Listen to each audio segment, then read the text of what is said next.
Tune in, turn up, it's time to go. Deep talks and a crazy show. It's Toon Along, yeah, you know the name. Big ideas, fun and games. Hit that play, don't miss a beat. This is the podcast where we all meet. Good evening, good night, everybody. How's it going out there in the good world, planet Earth?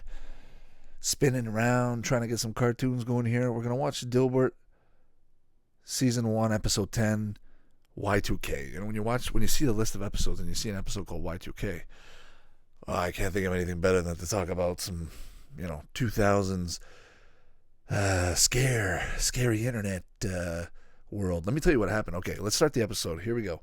In 3, 2, 1, go. Let's just start off by saying, look, it's Tuesday night, right? And what are you doing on a fucking Tuesday night, such as yourself right now? Maybe it's not Tuesday, maybe it's Thursday, I don't know. Whatever day it is, it's Tuesday for me right now in time and space where we are right now. And right now we're just watching some Dilbert. Let's get the volume up a little bit. Oh, I know why. There we go. Dilbert, good old Dilbert. Love it, hate it. It's a classic. It's a cult classic. It goes up there. It's a comic book. No. Let me reword that. It's a funnies comic strip newspaper classic legend and made TV show and office meme or 90s 2000s office meme character was Dilbert. Like anybody who was making a meme or a joke in the office, the best people at making memes are the people who work in the office. They would put like Dilbert, right? Dilbert was like the typical office character that you'd see, and then you'd see the jokes based off all the other stuff because it was meant to reflect your life. Now Dilbert, I'm thinking of The Office, right? I'm thinking of Family Guy meets The Office, and then I see Dilbert. Obviously, The Office has a different, but you know what I'm saying. Just that when you look at the characters, oh, that's a cool intro. Exactly what I'm saying. They know what's going on. Time and space. And then you have Dilbert, the way it's portrayed. There's an infinite reality, an infinite universe, multiplex, whatever you want to believe. And Dilbert's sitting in a cubicle. That's the joke. Evolution of man has deteriorated to the point where even the dog is making fun of him, right? Just like Brian. Look, that's Brian. It's a great show. Now that I'm seeing it right now and with this intro, the way it looks, it's golden. It's classic. Good show, classic show. I don't know how many people out there have seen the show on TV. For myself, this would have played on Teletoon, I think Cartoon Network, everywhere else, if that makes sense. But this is a late night show. This used to play, actually used to play right about now. We're looking at 10:45 my time. So, yeah, right around there, 11 o'clock. Scott Adams, that's right, Scott Adams, created by Scott Adams. Dilbert. So it's a comic strip, essentially. Oh, 1989 it came out. So he creates it in 1989, then you go in with the whole 90s. So they call it, so this episode we picked here today, folks, called Y2K. Now, Y2K, for those of you guys that don't know, essentially from what I understand, is that the year 2000, so you're switching over from 1999 to 2000, or 99 to 00, if you just have the two last numbers. So people were scared that because it was switching over from 99 to 00, they were afraid that everything else was going to get switched to zeros or something along those lines. And people, I remember people freaking out. My family didn't really freak out that much, but everybody bought extra water, extra stuff. And I just remember having special champagne glasses with 2000 right on the bottom, classic ones. Guys, that's 21 years ago. Think about that. 21 years ago, you're watching Dilbert. You're hanging out. You're just playing video games, waking up Saturday mornings, enjoying what's left of the classic world. You know, the classic world, the innocence of waking up on a Saturday morning to just watch some cartoons or to stay up late and to be, calmed and relaxed by an animation that could make you relate to your day or inspire you. to go back to work the next day and see a show like Dilbert and then not take your job so seriously, because life is more than just, the cubicle. It's about the universe. It's about expanding. Fuck, man. Yeah, you know what I'm saying? So, here we go. Dilbert in the house tonight, folks. Dilbert in the house on Toon Along. Thanks for stopping by, everybody. Like I said, go to Twitter, go to YouTube. If you're on the channel, if you guys know what I'm talking about, go to YouTube. Check out the commercials. More stuff coming out. I got tons of stuff coming out.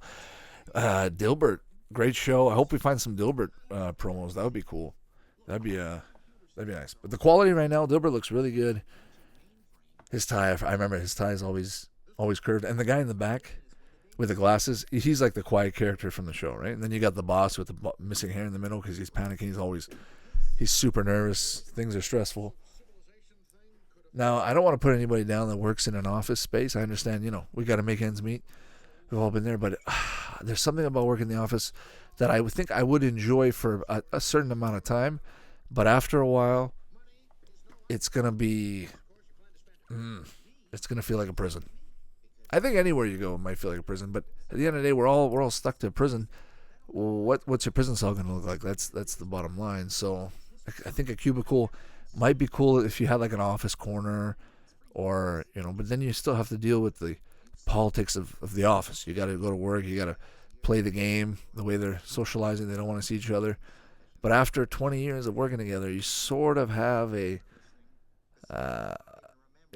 liking. And then when somebody gets fired or somebody gets let go, or a new person comes in, then the other person you were with for like 2-3 months becomes an everyday person. Every day's like that for me too. So at the end of the day, if you work in an office, just enjoy life. Watch Dilbert.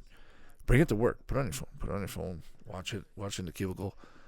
We'll put a few more shows on there and you're set. Put this podcast. Listen to the episode. If you can't watch it, just listen to it. We're going to listen to it together. We're going to talk about it. We got other episodes we're going to watch. I try to keep the episodes short. We're going to do some longer ones. Those are going to be more specials because I am by myself. I just like to talk and keep talking and see what's on my mind and the memories that I have from the shows. Because when you watch something and you go over and over and over it, after a certain amount of time, you start remembering things. You start remembering all the old stuff that you used to remember, all the old commercials, the toys, the games. It's just cool to see. Honestly, it's really cool to relive that and to compare it to today, how it lives up to today's standards. And I hope a lot of people go back in time. I'm sure a lot of people will. I'm seeing a lot of people going back and watching a lot of nostalgia stuff, a lot of retro stuff. You go online, cartoons are making a comeback. Animaniacs is making a comeback, right? Everything's trying to just poke its head out and see if it can make a comeback. I love it. It's awesome. It's great for the world of cartoons. You got that with video games. How many video games are coming out? Remakes, digital remasters. They're doing it with cartoons. The one thing I would say is I would really like it if they kept the original way of doing it. Even if it took longer, hand draw it. Don't do it with computers. I'm sure you can find it for a good price, right? I'm sure you can find it for a decent price. Doing it on a computer just feels, or unless if they did it on a computer and it looked old, but I don't know if you can actually do that. I doubt it. Okay. The other thing about the show, I don't know if this guy's resonated, I don't know if this resonated with you guys, but I always felt that Dilbert reminded me of Doug. Just the way the lines were drawn. It just felt a little bit like Doug. And, I don't know, it felt like you watch Doug and then you watch Dilbert right after, and it's part of the same.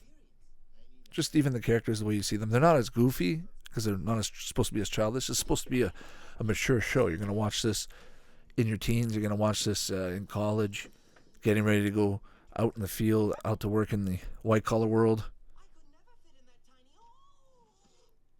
Catbird, evil director. That's right, Catbird. What's your favorite comic strips out there? If you guys had a favorite comic strip, I would say I used to like Beetle Bailey, and then they took him off. They stopped putting him on the air. But Beetle Bailey was pretty good. Who else? Just thinking. No, Get Fuzzy. Get Fuzzy, the one with the cat. That one was pretty good, but that one was always pretty long. There's another one that was really, really long. It would take up like 2 or 3 columns, and I would never read those. Those would be too long. Dilbert was always in there. Garfield, you name it. Garfield was always in there. But just some great comics, some great artists. And you know, a thing like Dilbert, for instance, I remember at the library they would have a big book, a collection of Dilbert comics. You'd rent it and you could read, I don't know, like 500 strips or something like that. Maybe not that much, but you know what I mean? A whole collection of them. Same with Garfield. Same with a whole bunch of different shows you get at the library. I'm glad they did that. You used to go to a public library down the street. Every single town or city had their library.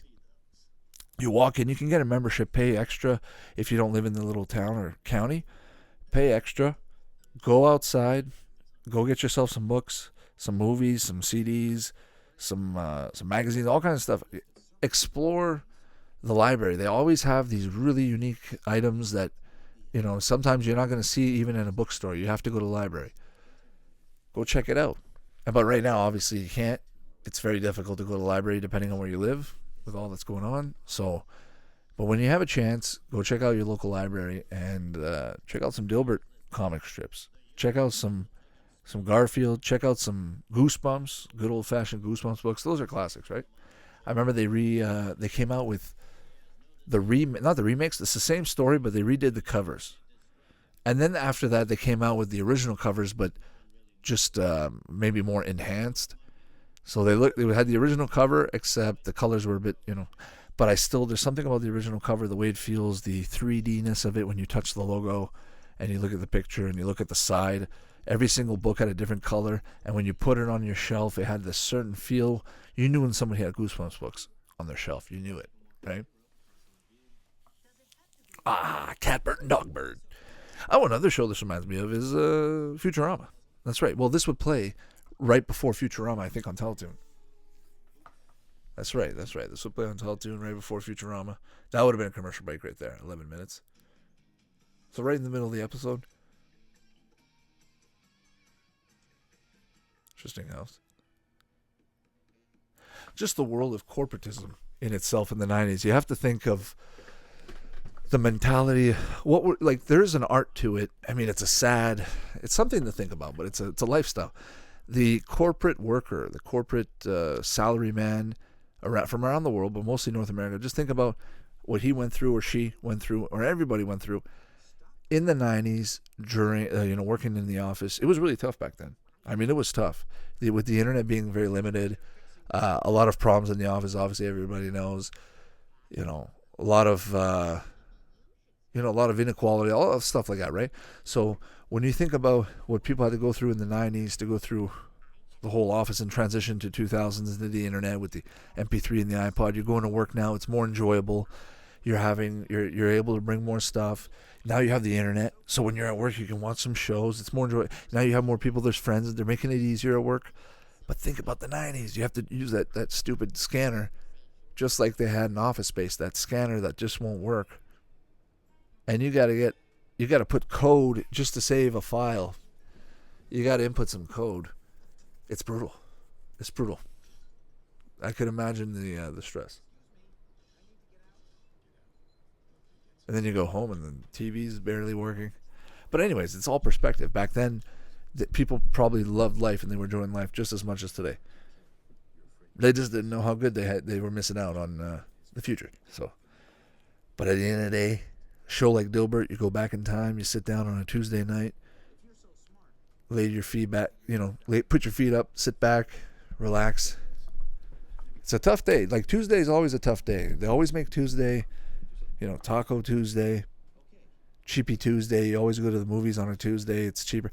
Why? Because people stay at home. Mondays suck, right? End of Monday, you just want to stay home. And then Tuesday comes, and the end of Tuesday, it's like, holy crap, I got to pace myself for the rest of the week. I'm staying home. So they got to get people out. Those buffets are the best price on a Tuesday. Those movie theaters, same thing. Everywhere you go, get that coupon Tuesday. And then the deals start on Thursday. Everybody gets paid. Flyer comes out. Life's good. Go to work on Monday, Dilbert. I don't remember that monkey. Is that monkey in any other episodes? I would imagine so. He reminds me of the monkey from Monkey Bone, the Brendan Fraser movie. That's another good movie. I mean, I saw that movie in theaters only because I was such a huge Tim Burton fan. When I say was, Tim Burton kind of went a little bit downhill, but I still have respect for the artist. He's a genius. He did tremendous work. And not everything's going to be amazing. Everybody knows that. You can't expect that of everybody. When you make a masterpiece to begin with, and then everything after that, he had some good other good movies afterwards. Like Edward Scissorhands was a good movie. He did Batman. I thought Batman was good. It's a classic. Some people don't like it, but I think it was good. I like pretty much all renditions of Batman. I don't mind them. It doesn't matter to me. But there's always going to be my Batman. There's always going to be your Batman, and everyone's going to have their show. But at the end of the day, I just enjoy, because sometimes if you don't try, like Joaquin Phoenix, when he did the Joker, that was a fantastic Joker. And I never thought anybody could beat Heath Ledger, and I think we're close.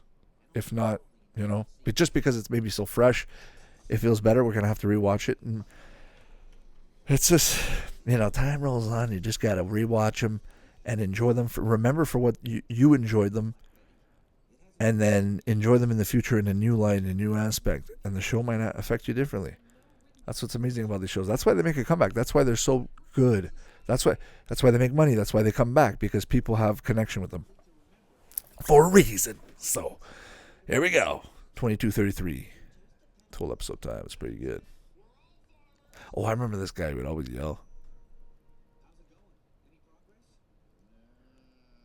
See, like a cubicle like that, if I had a cubicle like that and nobody was allowed to come in, and I had my little Star Wars figurines and my comic books on the side with some picture frames, signed autograph picture frames and whatnot, posters, and nobody came in. Think about workaholics. Remember those guys working together in the office in the cubicle? That seems pretty chill. That's highly unlikely that would ever happen. No company would ever do that. It's, unless you're a small company maybe, like really small, but even then. Oh, you guys remember in the back those tapes on the wall? I remember in those old movies, those are basically computers, supercomputers.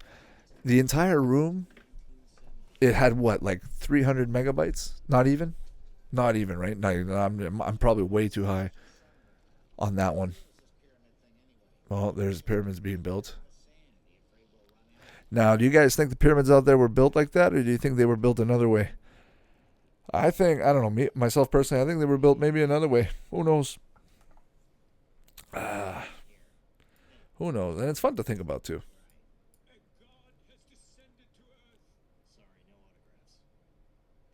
Did they ever make a Dilbert game? I'm just wondering if there's anything else that's Dilbert out there. You got the TV show, you got the comic strip. Maybe you got a couple figurines that you're going to put at your desk, little squeezers, whatnot. What else did they have? I'm just thinking.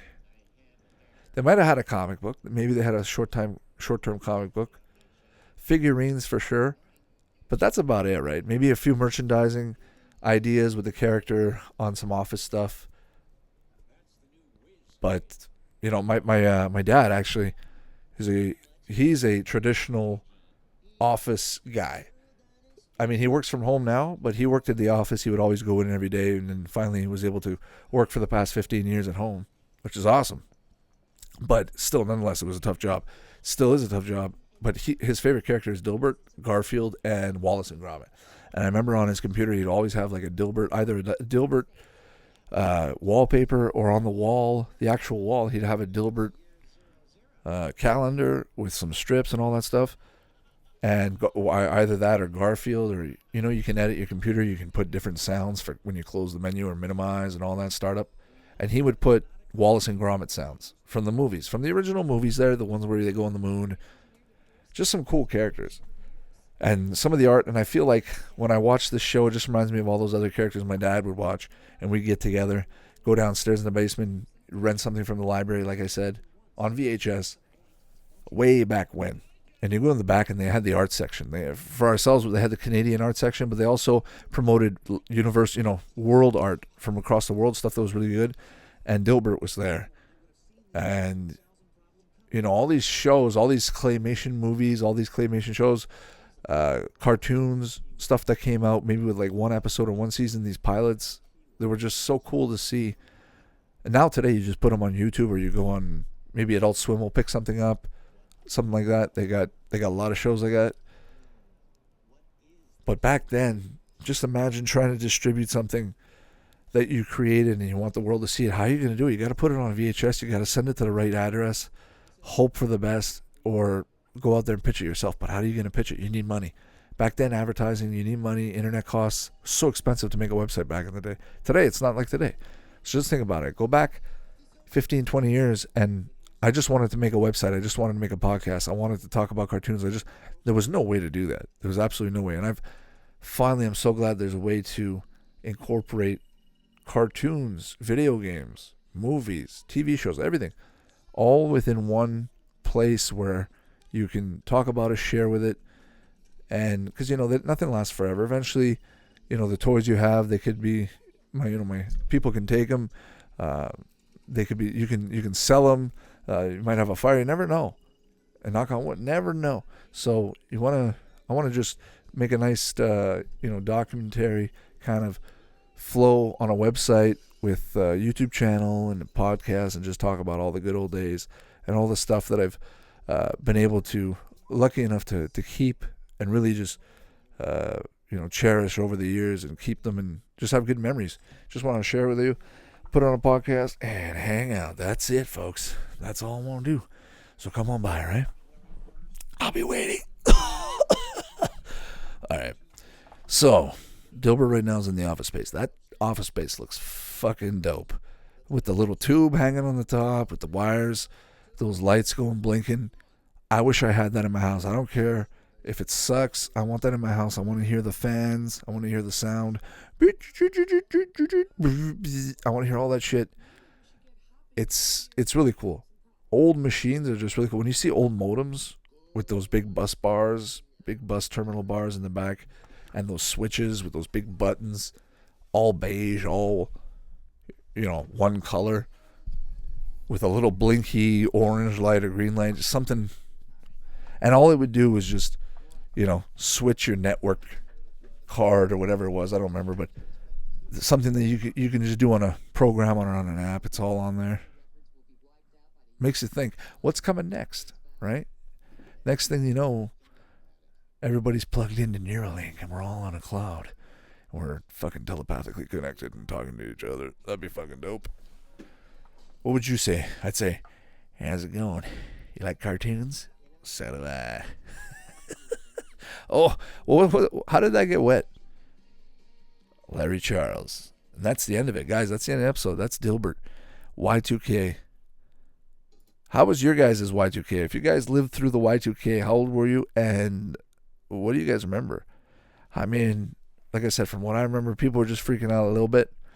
More on the news. They were more talking about the news, freaking out on there. But at home, we were just kind of like, okay, let's see what happens. Let's wait 5-10 minutes and we're still alive. Okay, we're good. So the next day or the next few days, everybody kind of started talking. But the scare went away probably maybe after a week. I think people went in their bunkers for like a month. Or maybe longer. I could be wrong. Maybe there's people still down there. Can you imagine? What's that movie with Brandon? Same thing with Brandon, from Monkey Bone.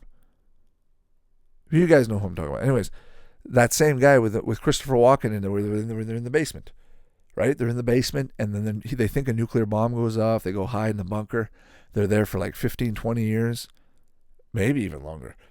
And then he comes out. He trades baseball cards, gets super rich, comes back to the house. The parents come out of the bunker. They realize everything was fine. So you got that kind of effect going on. Gee, could you imagine? There's for sure something like that out there. For sure. Like, no fucking doubt, right? All right. Anyways, guys, we'll do another episode another time. Thank you for stopping by. It was just fun today. Tuesday night, nothing better than just sitting back, hanging out, and just chilling. Just chilling and reminiscing. So let me know how you guys are doing. I hope you guys are doing good, being safe, being good, cool, and chillins, and farting with beans and all that. So next time we talk, we can watch some more cartoons. How's that sound? Sounds good to me. So stay tuned for the next one, okay? Talk to you soon. Thanks for listening. You can find the podcast on Spotify, Apple Podcasts, and all your favorite platforms. Check out YouTube for retro content. Follow us on Twitter and Facebook, and visit toonalong.com for more info. Support us on Patreon, and we'll catch you next time. Toon Along, yeah, you know the name. Big ideas, fun and games. Hit that play, don't miss a beat. This is the podcast where we